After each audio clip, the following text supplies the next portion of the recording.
You will hear a number of different recordings, and you will have to answer questions on what you hear. There will be time for you to read the instructions and questions, and you will have a chance to check your work. All the recordings will be played once only. The test is in 4 sections. At the end of the test, you will be given 10 minutes to transfer your answers to an answer sheet. Now, turn to Section 1. Section 1. You will hear a conversation between a tax office employee and a woman who wants to apply for a tax number. First, you have some time to look at questions 1 to 4.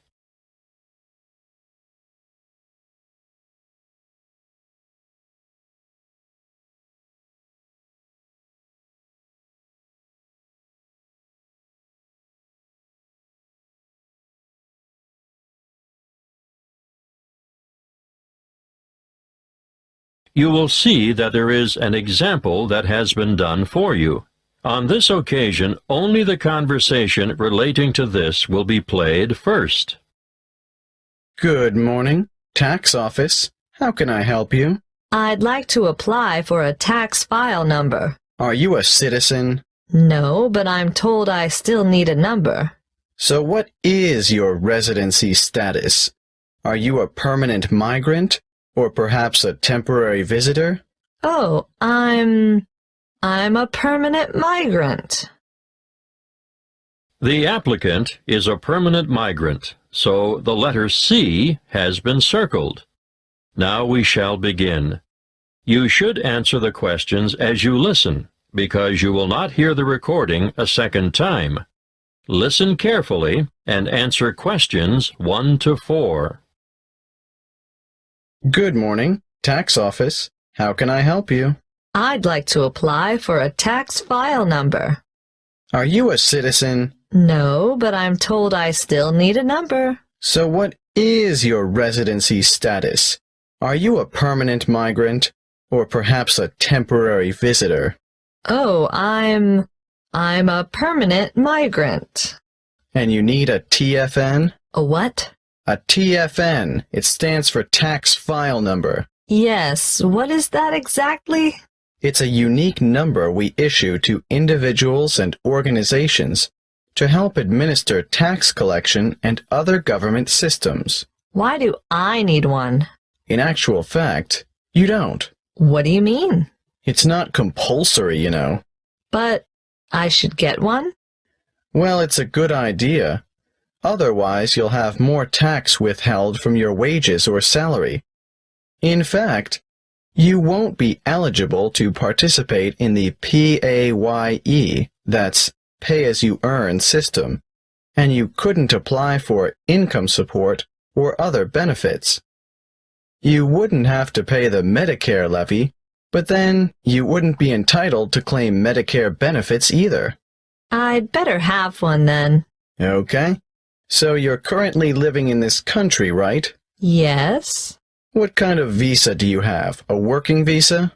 Well, I did have one because after my student visa expired, I went back home and worked for a year before applying for a job here. The job turned out to be permanent and full-time, and my employers wanted me to settle here. So now I have a permanent migrant visa. Now, once you have a file number, you never need to reapply. Even if your circumstances change, for example, if you get married or decide to take an English name, they'll even use the same one when you retire and apply for a government pension. I see. Have you ever had a TFN before? No. Right. Let's get on with the application process now. Before you hear the rest of the conversation, you have some time to look at questions 5 to 10.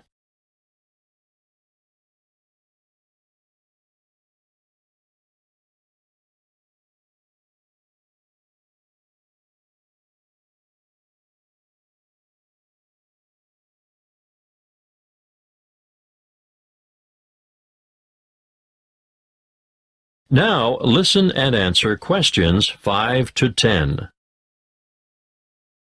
What is your passport or travel document number? Oh, just a moment. I have it here. JGW 1100536. Where do you come from? I came from Greece. Is that your country of origin?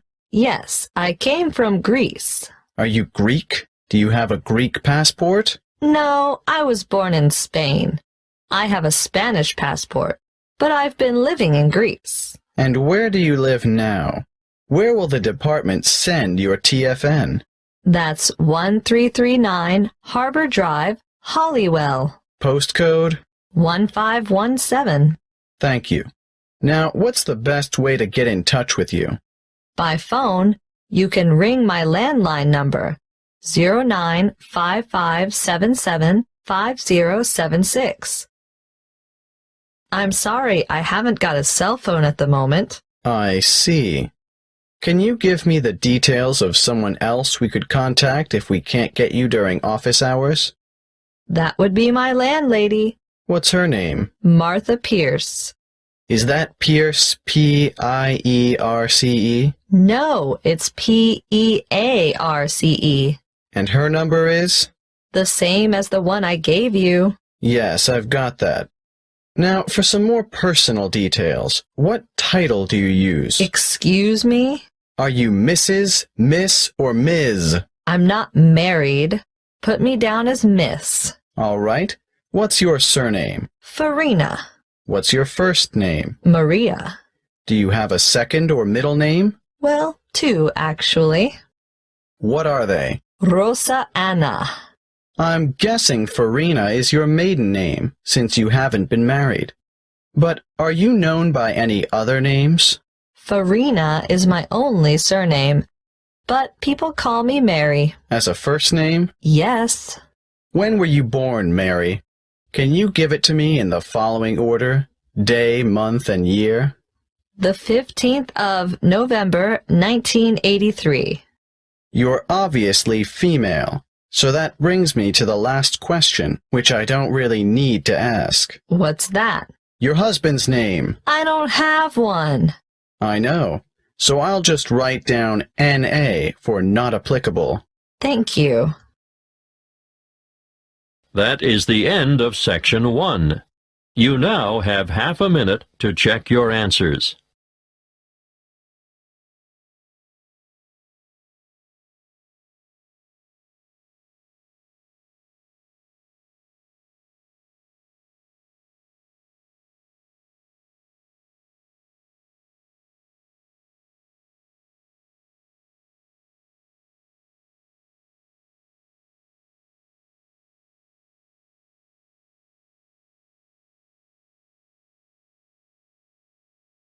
Now turn to Section 2.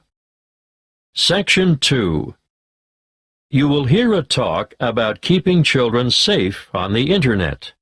First, you have some time to look at questions 11 to 16.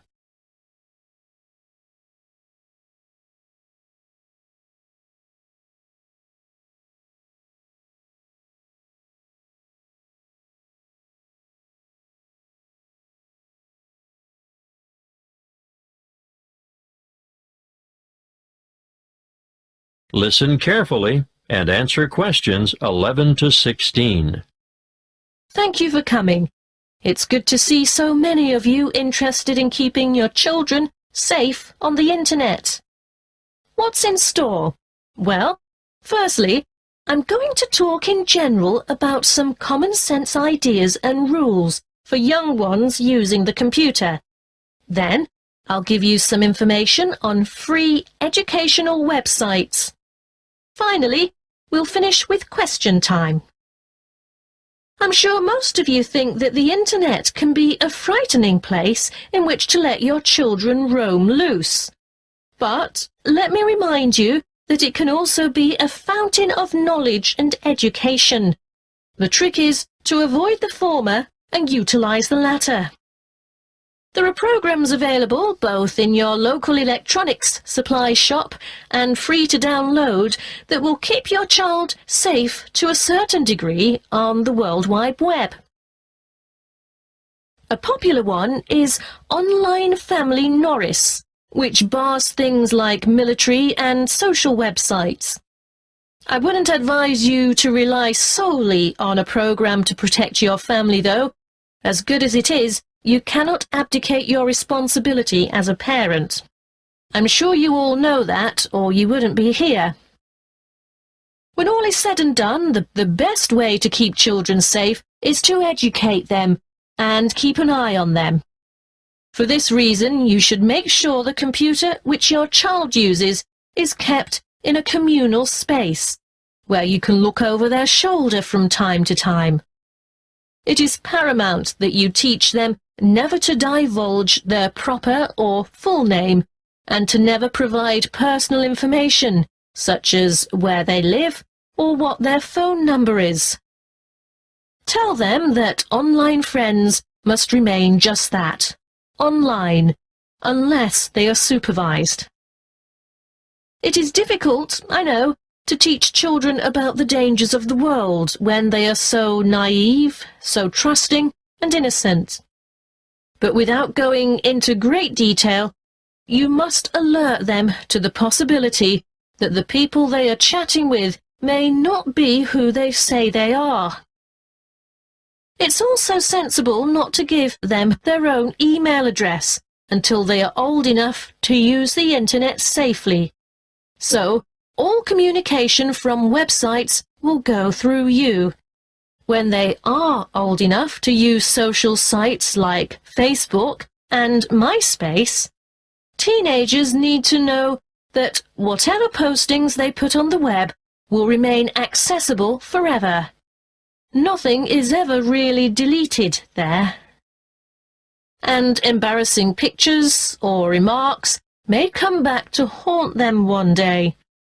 For instance, when they apply for a job, they could jeopardize their chances, as the employer or human resources staff will look on the web to find out more about their potential employee, and they may be shocked by what they find there. Not the sort of stuff an applicant would want on his or her CV.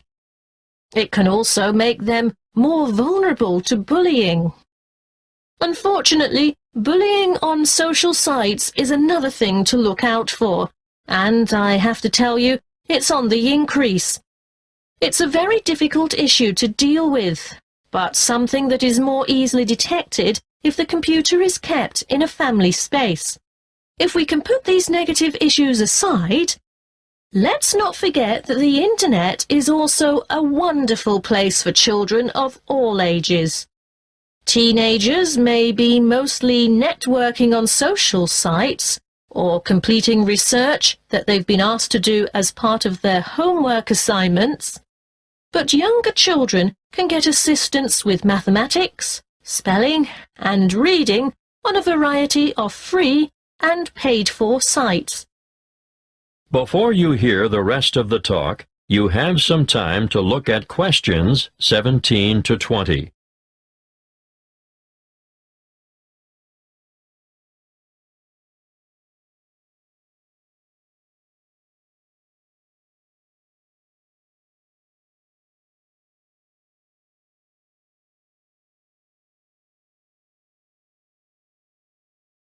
Now listen and answer questions 17 to 20.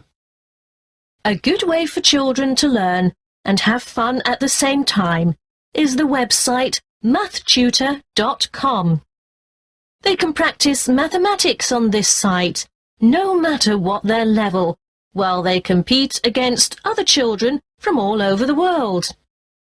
And here's a fun way for primary school children to learn the spelling words for the week. It can be such a chore for some children. They just type them in and play games to learn them. What's that? The website? Oh, sorry. Yes, you'll need to go to spellcity.com for that. The one I'm going to tell you about now is one of the most practical sites that's popular with people of all ages. Children, or parents for that matter, can learn to touch type as they sing along with songs. And there's a variety of funny characters to help you enjoy yourself as you learn. In this day and age, typing is essential. Everyone should be able to type fast and accurately. So, go to beeb.co/typing and try it out. Don't just leave it up to the kids. Here's a site that parents can use to download worksheets to extend their children by giving them further practice. It's called coolresources.com, and I can really recommend it, particularly for middle school students. Now, are there any questions? That is the end of Section 2. You now have half a minute to check your answers.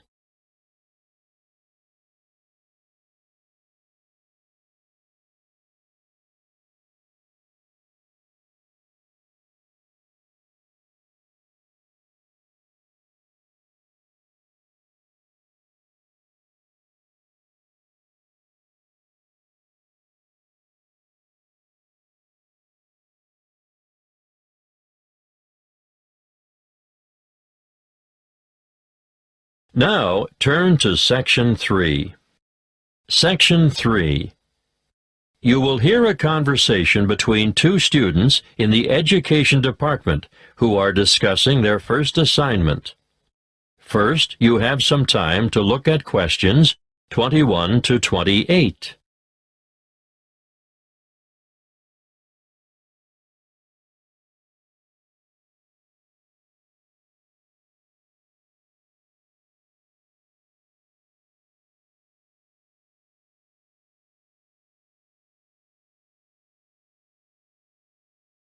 Listen carefully and answer questions 21 to 28. Hey, Ted, what are we going to do about this assignment? Well, Cleo, I think it's pretty straightforward. Oh? Yeah. The topic is why study abroad?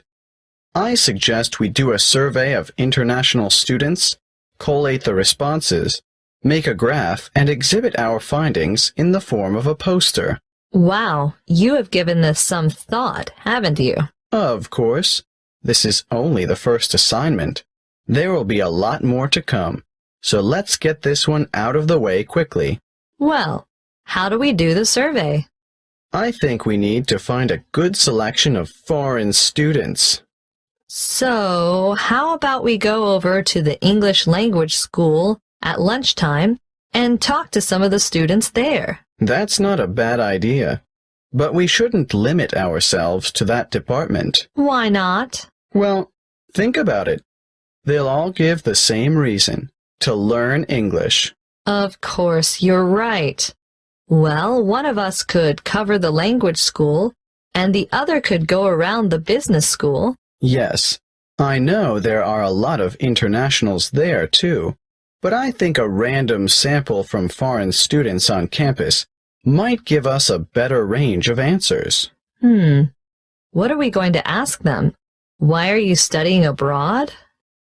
An open question like that could mean we get hundreds of different responses.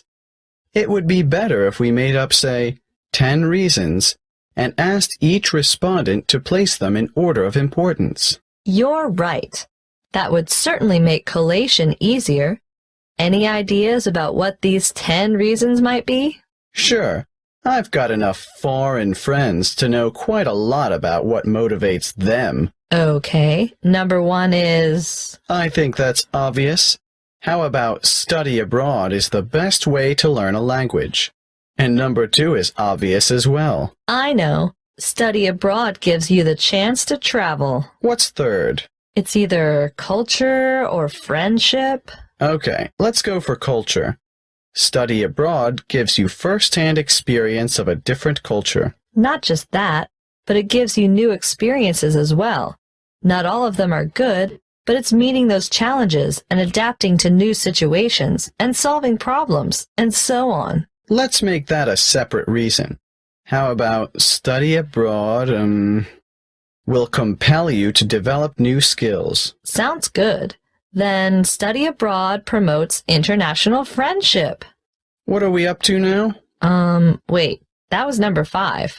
Do you think learning about yourself is the same as developing new skills? No, I think it's quite different, probably more closely related to culture. You really mean embracing new concepts and perceptions, don't you? Yes, and reconsidering one's own beliefs and values, or at least seeing them through new eyes. We could make the next one and call it something like, Study abroad provides the opportunity to learn about yourself. We ought to throw in a few about study and work, because I'm sure that rates highly with many foreign students. Of course.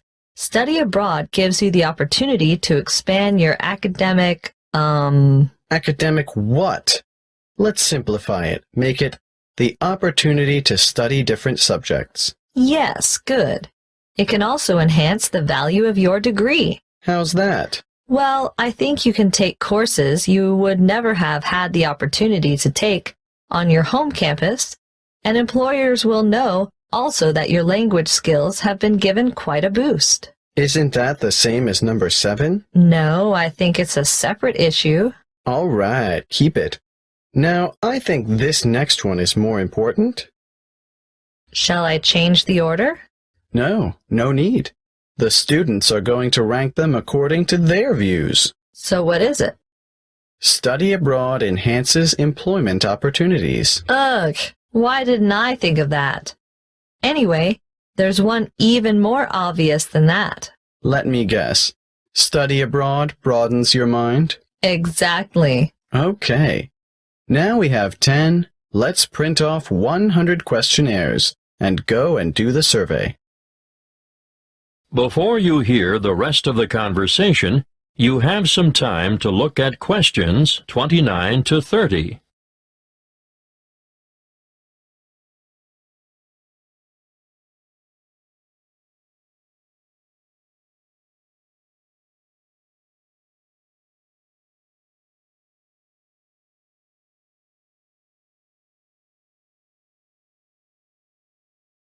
Now listen and answer questions 29 to 30. Did you hear about the National Geographic survey of American students between the ages of 18 and 24? Yes, it sounds as if they could benefit from study abroad. Did you know that only 1% of U.S. students currently study abroad? Anyway, back to that National Geographic survey. It was carried out internationally, and it was Sweden that came out on top. It's really amazing, isn't it? When given a map of the world, only 13% of American students were able to find Iraq, and the same for Iran. I know, and not surprisingly, I suppose, Afghanistan didn't fare much better. 83% couldn't locate it on the map. There must be something about that region. 76% couldn't identify Saudi Arabia either. But Asia didn't come off much better. Over half the students couldn't find Japan on the map. But do you know what's really incredible? Yes, I do. 11% of them couldn't even find their own country. It's no wonder the USA scored near the bottom, only 2 points above Mexico, which was ranked last. That is the end of Section 3. You now have half a minute to check your answers.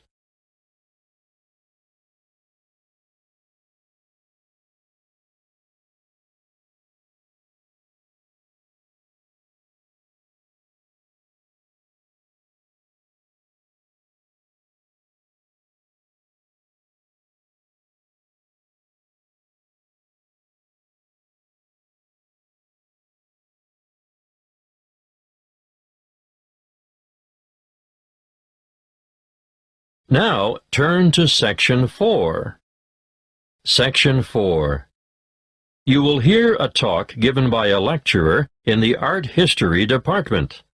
First, you have some time to look at questions 31 to 40.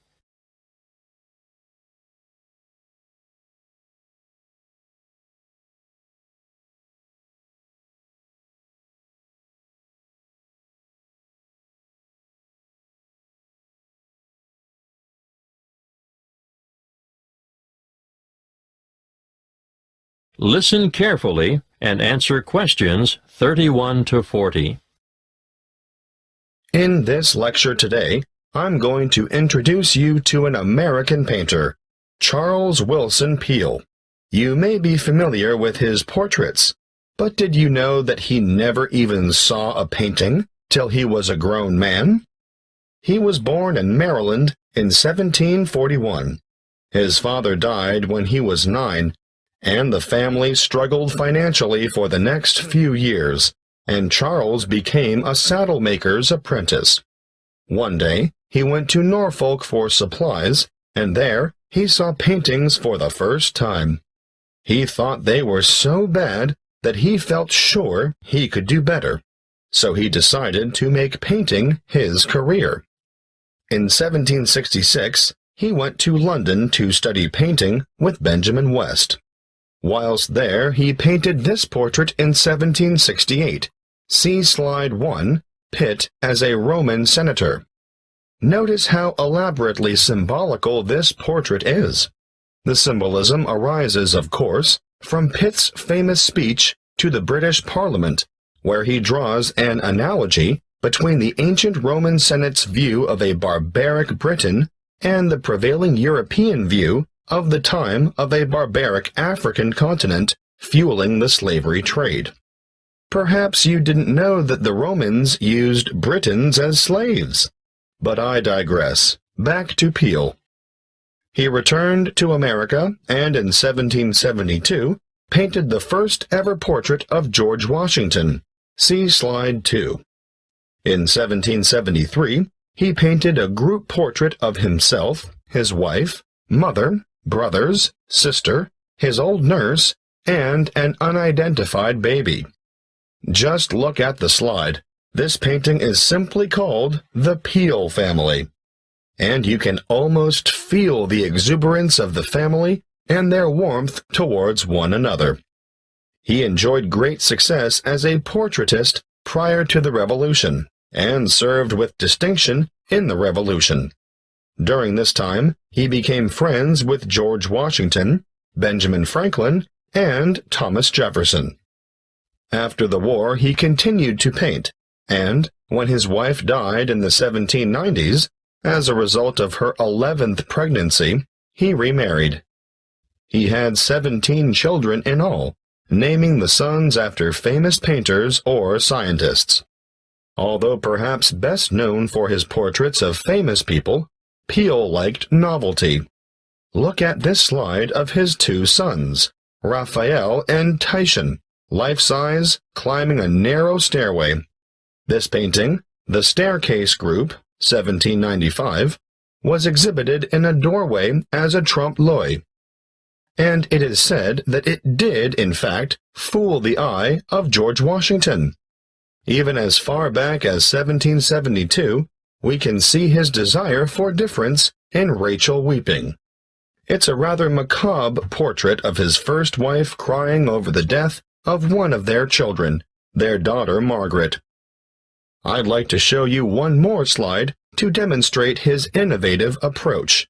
This is a portrait of his brother, James, sitting at his desk at night, with only his face illuminated by a lamp. This was painted much later than the others, in 1822.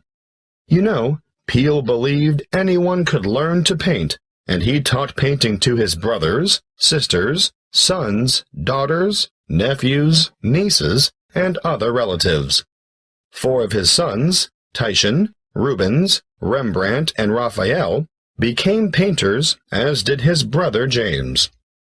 Before I finish, I'd like to tell you a bit more about Peale.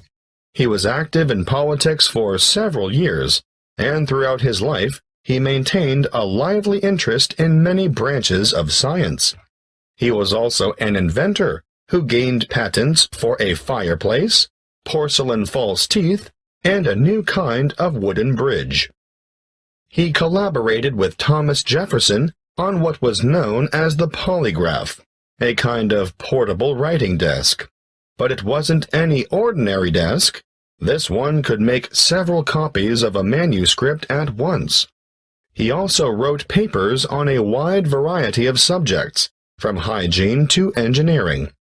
Oh, and he also tried his hand at inventing a fairly primitive but innovative motion picture technique, new types of eyeglasses, and a velocipede, which is a precursor to the bicycle. Now, some of the original velocipedes had pedals and some didn't. You sort of scooted along on them using your feet. Unfortunately, I can't remember which type it was that Peel worked on. He's also remembered for his work as a naturalist. He established the first scientific museum in America, and he even invented his own system of taxidermy. For those of you who aren't sure what taxidermy is, it's the art of preparing, stuffing, and presenting dead animals so that they appear lifelike. He was also well ahead of his time in that he placed his animals in a simulated natural environment. His most magnificent exhibit, however, was the complete skeleton of an extinct mammal known as a mastodon, which he helped excavate. The event was memorialized in his extraordinary painting, The Exhuming of the Mastodon.